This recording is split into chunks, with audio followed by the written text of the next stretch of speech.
ସମସ୍ତଙ୍କୁ ଆମ୍ଭମାନଙ୍କ ତ୍ରାଣକର୍ତ୍ତା ପ୍ରିୟ ପ୍ରଭୁ ଯୀଶୁଙ୍କ ନାମରେ ଆନ୍ତରିକ ନମସ୍କାର। ପ୍ରିୟ ପ୍ରଭୁଙ୍କ ଲୋକମାନେ, ବାସ୍ତବରେ ଯେଉଁମାନେ ପ୍ରଭୁ ଯୀଶୁ ଖ୍ରୀଷ୍ଟଙ୍କୁ ନିଜର ବ୍ୟକ୍ତିଗତ ତ୍ରାଣକର୍ତ୍ତା ରୂପେ ଗ୍ରହଣ କରନ୍ତି, ତାହାଙ୍କର ଆଜ୍ଞା ତାହାଙ୍କର ଆଦେଶ କ୍ରମରେ ଜୀବନଯାପନ କରନ୍ତି, ତେବେ ସେମାନଙ୍କର ଅନେକ ପ୍ରକାର ନିନ୍ଦା, ତାଡ଼ନା, ଦୁଃଖ, କଷ୍ଟ, ଅସହାୟ ଏପରିକି ଅଭାବ ପରିସ୍ଥିତି ମଧ୍ୟ ଦେଇ ଗତି କରିବାକୁ ପଡ଼େ।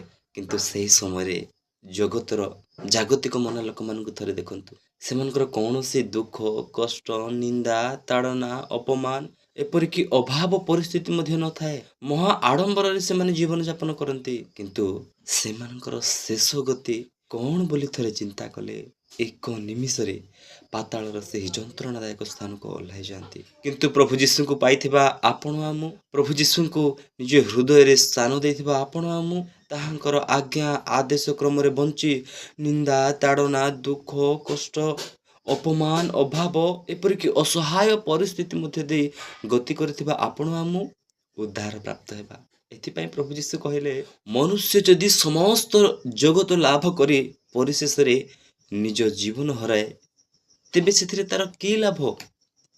ପ୍ରିୟମାନେ, ମନୁଷ୍ୟ ସବୁ କିଛିର ଅଧିକାରୀ ହୋଇ ପରିଶେଷରେ ଏହି ବହୁମୂଲ୍ୟ ଜୀବନକୁ ସବୁଦିନ ପାଇଁ ଅନନ୍ତ କାଳ ପାଇଁ ପ୍ରଭୁଙ୍କ ଠାରୁ ଦୂରରେ ଚାଲି ଯାଉଛି, ତେବେ ସେଥିରେ ତାର କି ଲାଭ?